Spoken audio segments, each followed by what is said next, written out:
Hi everyone, welcome back to the channel. We're live from Detling Showground in Kent for the Kent Garden Show. Now, Ollie's decided that he wants to put together a cottage-style planter for his cottage-style garden. Yep. So we've gone for a little wander, had a look at some stalls, and this is what he's come back with. Yeah, so I wanted to get some more colour in my hot border.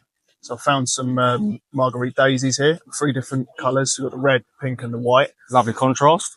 Yeah, they look all right, don't they? I think not to everyone's taste, but we're going to see how it looks in the planter.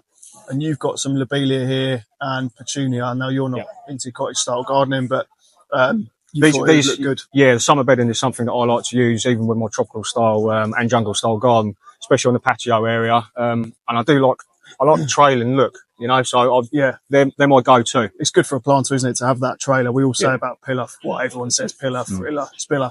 We've definitely got a few pillars here. And one thing I can't stand, which is why I gravitate towards spillers all the time, is pot edges. It's just a no-no for me. Same as your pond edges and stuff like that. You just don't like plastic edges. Can't do plastic edges. So So should we start planting up? Yeah, do you want to get going? Yeah. Right, what are you going to start with? I'll start with the marguerite. So I'm going to start with I'll start with this one. Are they all going in? Which is the red. Yeah, they'll all go in. Yeah. What type's this? Marguerite red. Marguerite red. Yeah. Original. Original. Yeah.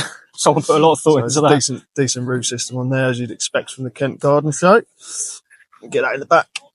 Get it in fairly deep. And what sort of soil are you using for this? So it's a mixture. We bought a mixture of our own, didn't we? We did, yeah. And some John Innes as well mixed in there. So as organic as we can get it, really. Yeah. You probably no, can't even talk. You'd probably be fine with just a multi-purpose compost for these. Marguerite daisies and a lot of cottage plants, they do like the poorer conditions and poorer soils. And obviously the summer bedding's fine in multi-purpose for the season anyway. So these are obviously perennial, so they'll stay in the pot year round.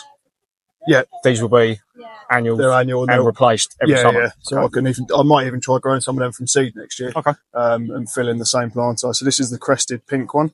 Okay. It says exactly as it is. So full sun. Grows to 35 to 45 centimetres. So it's as big as it's going to get, yeah? It does say it needs a bit more space than that, so I might just do the 2. So, in fact, I'm going to go with that, leave the white. Okay. I'm going to leave the white purely because the amount of space that it's going to need, because this planter's going to come back with me. So I'll put that white one into the ground, I think. Sounds good. Into the border. Let's get that nice and deep again, a bit deeper than that. How's that looking from the back? That looks good from the back. Yeah. Right. That looks nice. I think those colours complement each other better than what the white would. I think you're right, yeah. And I think they're going to pick up the pinks of the petunias and the blues and the pinks of the lobelias as well. Yeah. So how are you going to do the front? Do you want to one each, or? I'm going to try one petunia. Give us one petunia. Let's get a nice. And these are a trailing petunia, yeah? Yeah. Yeah, so they should, throughout the summer, just start to trail over the all plastic. Oh, look. Oh, no. Never mind. Catastrophe. There's plenty more buds on there. Just give those roots a little bit of a ruffle up. You'll be able to see that from there. Yeah, just about see that. And we've got one trailing over there, one little bud already. Ready to go. Another one? Trailing. Yeah. Okay. So I go. If it was mine, I'd do a lobelia, a petunia, petunia. Would you? Just alternate it? But I mean, it's completely up hold to on you. for a second. I'll get some lobelia. You could have a pop of colour of petunia.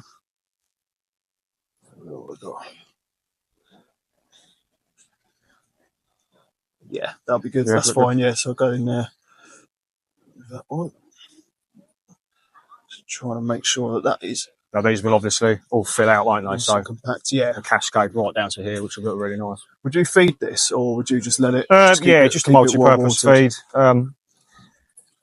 Yeah, it's not detrimental to it, but I would feed, especially the bedding plants, once a week. Just give it a once every 2 weeks, once a week. Yeah. The main thing is just don't let it dry out, because give it something. Lobelia and petunia, they don't really like drying out. I'm going to pack it out a little bit further back here. Just put one behind them, because that will start to spread as well, won't it? Another petunia for this corner. Yeah. Looking good. Looking good. I think we'll double up on this actually. Yeah. Do you want to put that one in? Put one in there. Oh, the white's gone. As I was saying, it's pretty windy today. Yeah, it's not the easiest filming outside in the field, is it? At least we haven't got plant trolleys to worry about like some of these poor guys. We've saved a couple of trees this morning already, haven't we, from falling over. And the marquee was still here this morning when we arrived again, wasn't it? So, and then they're like that, and I think that'll feel really nice. Yeah, looking good. So free. Do you want another couple of lobelia at the Yeah, I'll put one more this side. Get that blue one. Yeah. There you go. Put those in it. It's looking nice. We've got a few left for my tropical / summer planter later. Yeah. So, do you want to have a look from the front? See how it's looking. Yeah, let's have a look. Yeah, I think once that bulks out and it fills out, that'll look really nice. Happy? I think the pink and the red, well, it's called red, but it's more like it's more of a magenta, isn't it? Magenta, sort of burgundy colour in it, but I think they really genuinely complement each other. I think done well there. Right. And I think if you were to put that white in there, A, it's not got enough space, and B, I just don't feel like those colours complement each other as well as just the two pinks. So yeah, I'm happy with that. Okay. Right, so that's the cottage border done for me. That's good. Cottage border is where the white one's going. The cottage plant is done. I'm going to take that home later today and see how it looks in the border at home. And yeah, fancy going for another walk around the show? Let's come buy some more, shall we? Let's go.